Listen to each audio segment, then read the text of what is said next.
Nama saya Fitria Pusparini dari Kabupaten Ciamis, Angkatan 5. Hari ini saya akan membawakan modul 2 tentang pengelolaan keuangan dan perencanaan usaha, sesi 2, cermat meminjam dan menabung.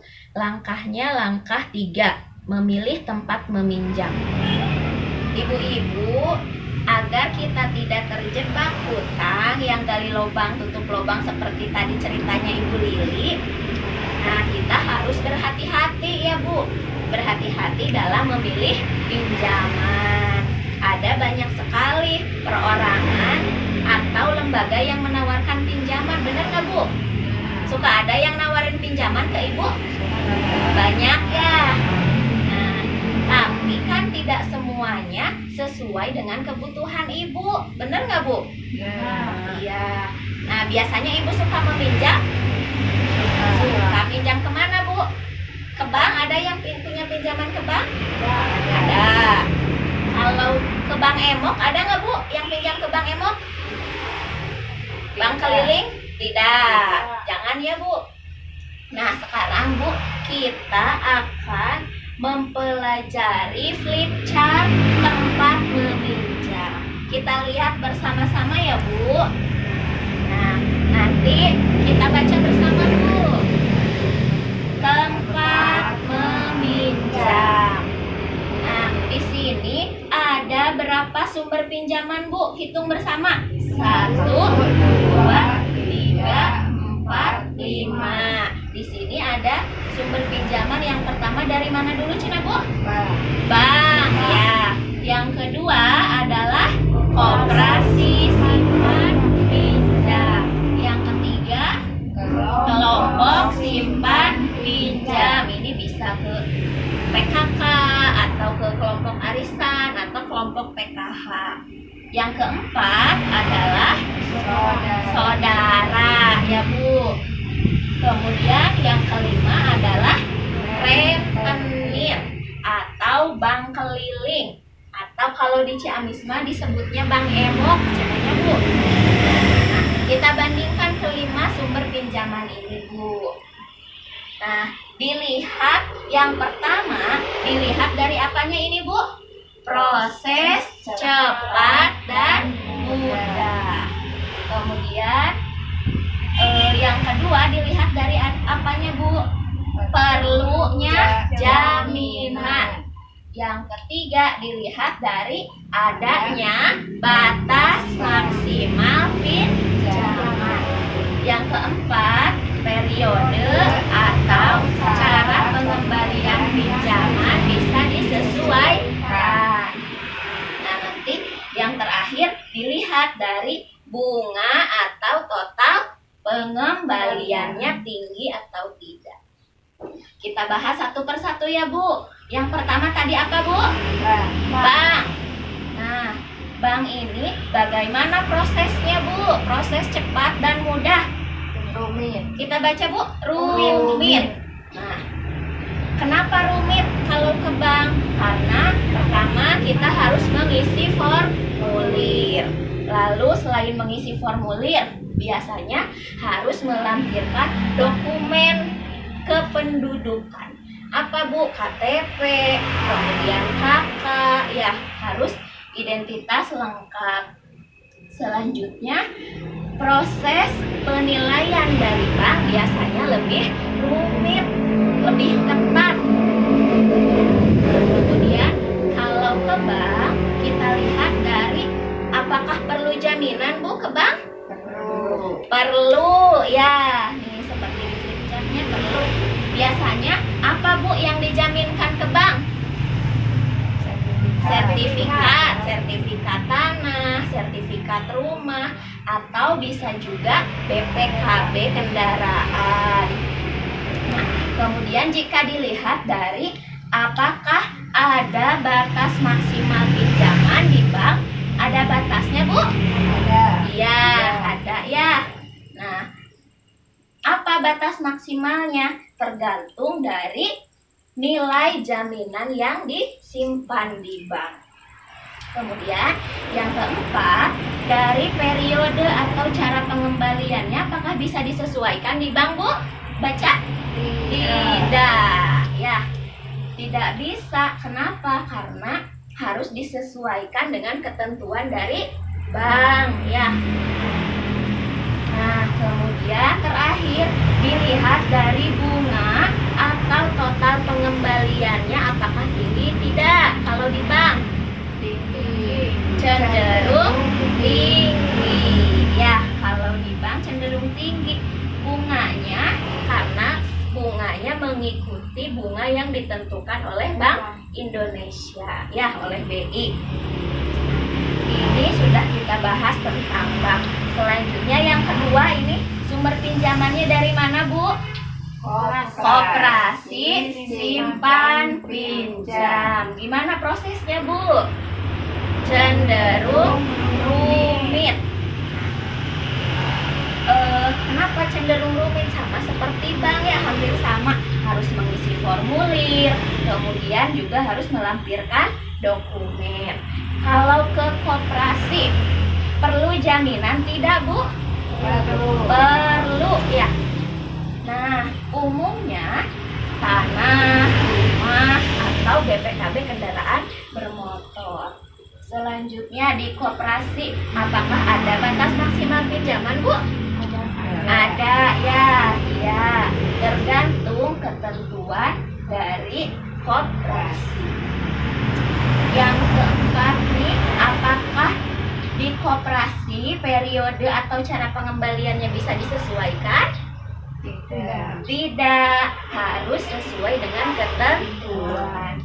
Bunganya gimana, Bu, kalau di koperasi? Tinggi, ya, bunganya tinggi. Pinjaman yang terakhir yaitu rentenir atau bank emok atau bank keliling. Kita lihat, Bu, prosesnya gimana, Bu? Mudah prosesnya. Hari ini minta, bisa hari ini langsung cair juga. Kemudian, apakah perlu jaminan kalau ke rentenir? Tidak, ya, tidak perlu biasanya. Tapi disesuaikan juga. Kalau pinjamnya dalam jumlah banyak, biasanya rentenirnya suka minta jaminan.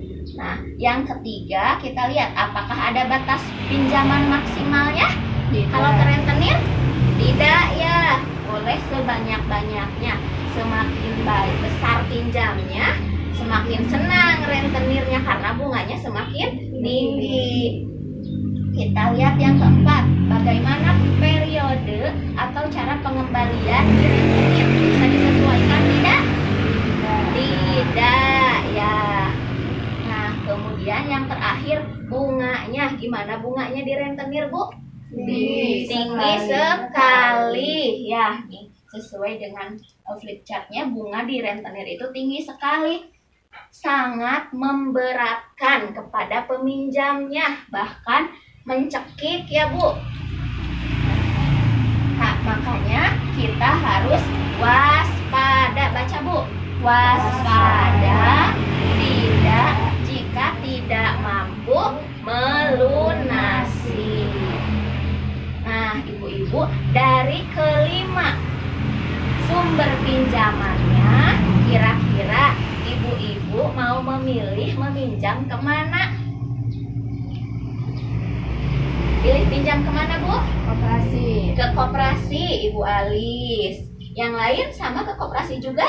Saudara. Ke saudara, katanya, ya. Kenapa Ibu mau ke koperasi? Pinjemnya? Prosesnya mudah. Prosesnya mudah. Ibu anggota koperasi bukan, Bu? Iya, anggota koperasi. Iya, anggota koperasi. Kalau anggota koperasi boleh meminjam ke koperasi. Kalau Ibu Ani kenapa lebih memilih ke saudara?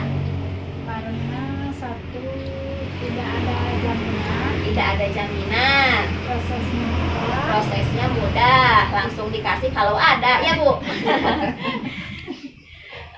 Ada alasan lain, Bu? Tidak ada jangka waktu. Oh, tidak ada jangka waktu, cenah iraha we dibayar bebasnya, Bu. Ya.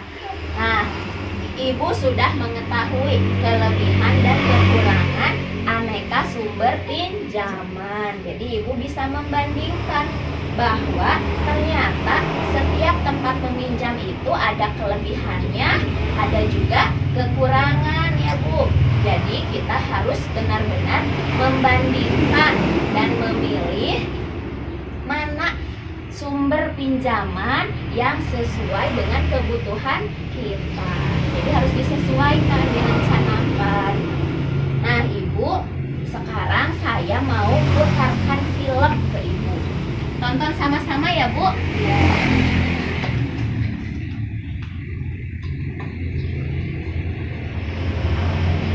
Layarnya terlihat tidak Bu? Terlihat. Suaranya jelas? Jelas. Ibu ingat, di pelatihan kami kan pernah diajari tentang cara mengelola pinjaman. Sebelum berutang, harus dipastikan dulu apakah uangnya dipakai untuk kebutuhan dan bukan keinginan.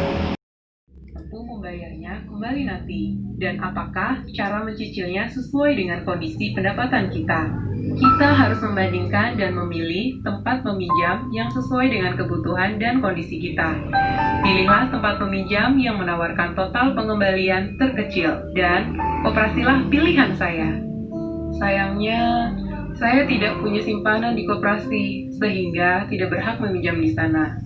Terpaksa saya ke tempat peminjam berikutnya, yaitu kelompok arisan simpan pinjam dihadapi dan sepakat meminjamkan Rp500.000 meskipun tabungan saya masih sedikit.